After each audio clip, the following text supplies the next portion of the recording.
नमस्कार साथियों, एक बार फिर से आपका बहुत बहुत स्वागत। अपनी एग्जाम अड्डा की टीम आपके लिए फिर से जनरल नॉलेज के एक क्वेश्चन का एक सेट लेकर आई है। और क्वेश्चन शुरू करने से पहले उम्मीद करता हूं कि आप सबने होली बहुत अच्छे से मनाई होगी और साफ सुरक्षित और आप सब सारे स्वस्थ होंगे। तो आ जाइए, अब शुरू करते हैं हम आज की क्लास, जिसमें हम आपको जीके से रिलेटेड जो कि बहुत ही इंपॉर्टेंट क्वेश्चंस आपके लिए होने वाले हैं उनको हम लेकर के आए हैं। तो ये क्वेश्चंस जो कि एग्जाम्स में आने की एक बहुत प्रबल संभावना है, मोस्ट इंपॉर्टेंट क्वेश्चन है। तो आइए गाइस, शुरू करते हैं आज की क्लास। पहला क्वेश्चन है कि पृथ्वी पर दिन और रात होते हैं। तो ये क्वेश्चन है, इसके ऑप्शन आपके सामने ये रहे कि दैनिक गति के कारण, वार्षिक गति के कारण, छमाही गति के कारण और तिमाही गति के कारण। तो आप अपने एक एक क्वेश्चन को सॉल्व करके उसका एक पेन और कॉपी ले लीजिए और आंसर लिखते चलिए, और उससे आपको पता चलेगा कि आपके कितने क्वेश्चन इसमें सही हुए हैं। तो मैं आपको 24 क्वेश्चन का लगभग सेट कराने वाला हूं। तो इस क्वेश्चन में आपके कितने सही होते हैं वो करें, कमेंट करके मुझे जरूर बताएं कि आपके कितने क्वेश्चन सही है, कितनी आपकी तैयारी है। आपकी जो 41 एफएडी की एग्जाम जो कि हाल ही में होने वाली है और आईएमए देहरादून वाली होने वाली है, और दो और नई वैकेंसी जो जबलपुर वाली आ चुकी है, उसकी डिटेल वीडियो आप चेकआउट कर सकते हैं अगर वैकेंसी की नहीं पता है तो। और एक रुड़की की वैकेंसी जो भी आई हुई है उसकी भी डिटेल वीडियो हम आपको बना चुके हैं, तो आप उनको जाके हमारे चैनल पर आप देख सकते हैं कि उसमें क्या क्या कितनी कितनी वैकेंसी थी। तो गाइस देखिए, पहला क्वेश्चन, इसका आंसर क्या है बताइए। पृथ्वी पर दिन और रात कैसे होते हैं, किसके कारण होते हैं? तो वो आपका इसका correct answer guys option A, दैनिक गति के कारण। जो दैनिक गति होती है उसके कारण दिन और रात होते हैं। अगला क्वेश्चन कि सबसे बड़ा ग्रह कौन सा है? ऑप्शन ये रहे आपके सामने, बृहस्पति, पृथ्वी, यूरेनस और शुक्र। तो इसका करेक्ट आंसर होगा गाइस ऑप्शन ए, बृहस्पति ग्रह। तो बृहस्पति ग्रह सबसे बड़ा ग्रह है। अगला क्वेश्चन आप देख रहे हैं कि सबसे छोटा ग्रह कौन सा है? ऑप्शन मंगल, शनि, बुध या नेपच्यून। तो आप देखिए कौन सा है। ऑप्शन है इसमें सी। तो ऑप्शन सी इसका करेक्ट आंसर है, बुध ग्रह सबसे छोटा ग्रह है। अगला क्वेश्चन आप देख रहे हैं, अगुलहास धारा किस महासागर में बनती है? अगुलहास धारा किस महासागर में बनती है? आपके सामने ऑप्शन प्रशांत महासागर, हिंद महासागर, आर्कटिक महासागर या कोई अन्य। तो इसका करेक्ट आंसर है हिंद महासागर में। तो ऑप्शन बी इसका करेक्ट आंसर है, हिंद महासागर में ये बनती है गाइस। नेक्स्ट क्वेश्चन आप देख रहे हैं कि पृथ्वी का सबसे भीतरी वाला भाग क्रोड, जो कि क्रोड होता है, वो किसका बना होता है?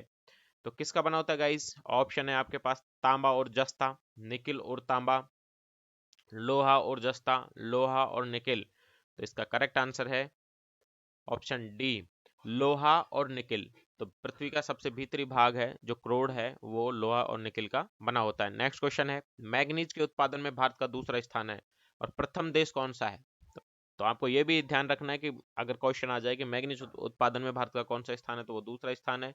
तो प्रथम स्थान पर कौन सा देश है? तो ऑप्शन है आपके पास फ्रांस, रूसी संघ, कनाडा या यूएसए। तो इसका करेक्ट आंसर होगा गाइस बी, रूसी संघ। तो रूसी संघ का प्रथम स्थान है मैग्नीज उत्पादन में।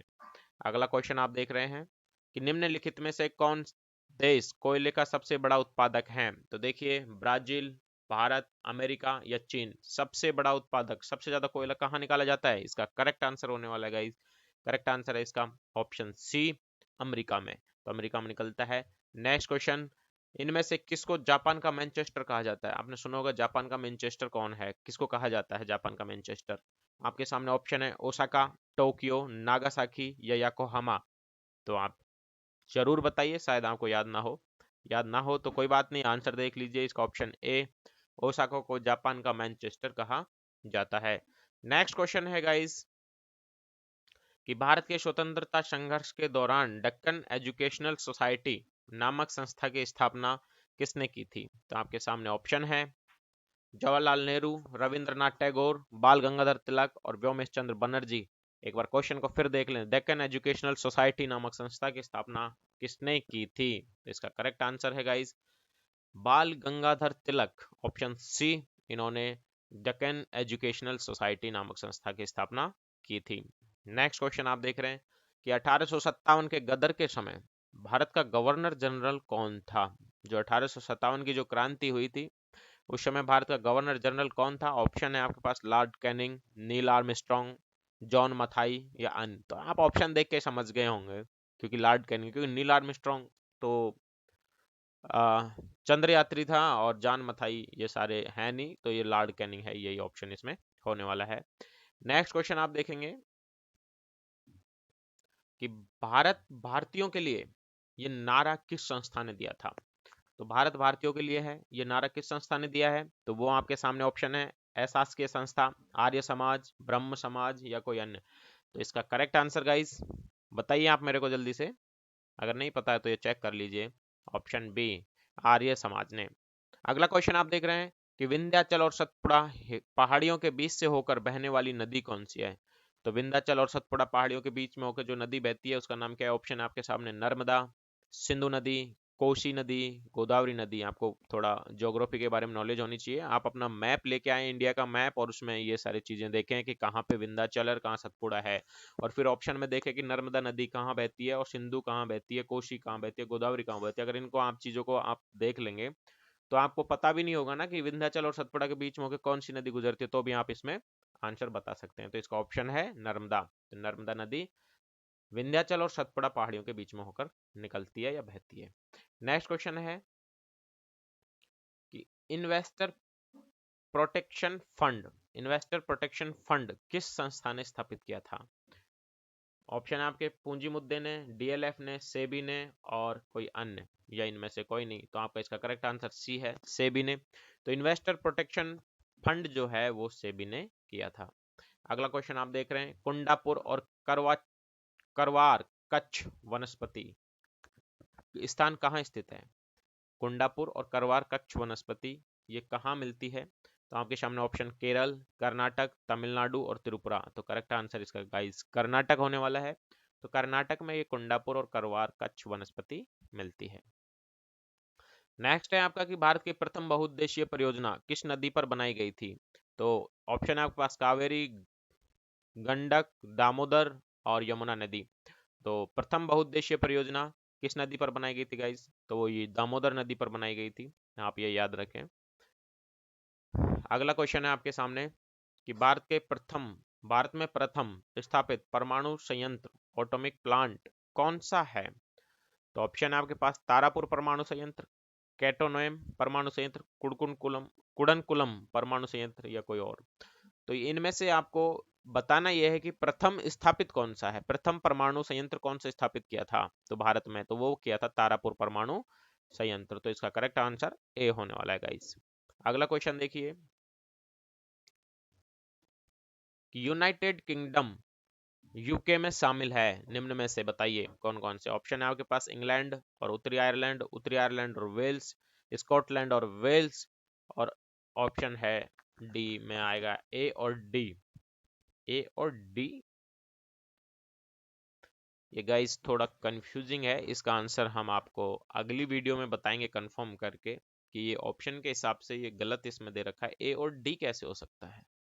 तो इसलिए ये हम आपको कंफर्म करके बताएंगे इसका करेक्ट आंसर क्या है। हाँ, हेलो दोस्तों, वेलकम बैक। तो गाइज ये जो क्वेश्चन है ये थोड़ा ऑप्शन में मिसप्रिंट है। तो इसमें क्या था कि यूनाइटेड किंगडम में कौन कौन से शामिल हैं। तो आपने सुना होगा यूके, जिसको आप इंग्लैंड को आप समझते हो कि यूके होता है। यूके के अंदर क्या है कि दो तीन देश हैं वो इसके अंदर आते हैं। तो यूनाइटेड किंगडम में जो इंग्लैंड है वो भी आता है, उत्तरी आयरलैंड है वो भी आता है, स्कॉटलैंड है वो भी आता है, और वेल्स, ये तो ये चार हैं, ये आते हैं यूके में। ठीक है, इंग्लैंड, उत्तरी आयरलैंड, स्कॉटलैंड और वेल्स ये चारों आते हैं। तो इसमें ऑप्शन डी जो होना चाहिए था वो ये होना चाहिए था कि सभी।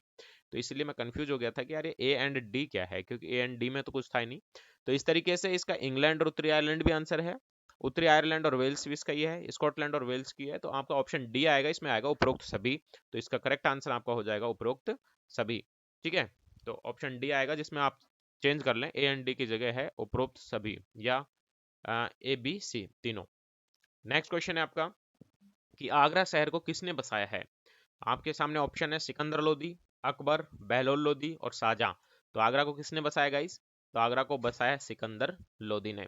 नेक्स्ट क्वेश्चन है गाइस आपका कि राष्ट्रीय प्रतीक के नीचे, जो राष्ट्रीय प्रतीक है हमारा उसके नीचे निचले भाग में उत्कीर्ण शब्द है सत्यमेव जयते। तो ये किस संदर्भ के लिए है। तो सत्यमेव जयते है, इसका किससे संदर्भ लिया गया, कहां से लिया गया है सत्यमेव जयते। ऑप्शन है पुराण, जातक, मुद्गोपनिषद और महाभारत। तो ये लिया है आपका मुद्गोपनिषद से सत्यमेव जयते। नेक्स्ट क्वेश्चन है गाइज आपका, अशोक के शिलालेखों की लिपि क्या थी? तो अशोक के जो शिलालेख है उनकी क्या लिपि है? आपके सामने ऑप्शन है गुरुमुखी, ब्राह्मी, देवनागरी और हेरोग्लाइफिक्स। तो इसकी लिपि थी guys option B Brahmi, Brahui Brahui. तो इसकी ये ब्राह्मी होनी चाहिए थी, ये ऑप्शन गलत है, ये मिस प्रिंट है इसमें, तो आप कंफ्यूज ना हो, ब्राह्मी या ब्राही जो भी है आप देख लें इसको।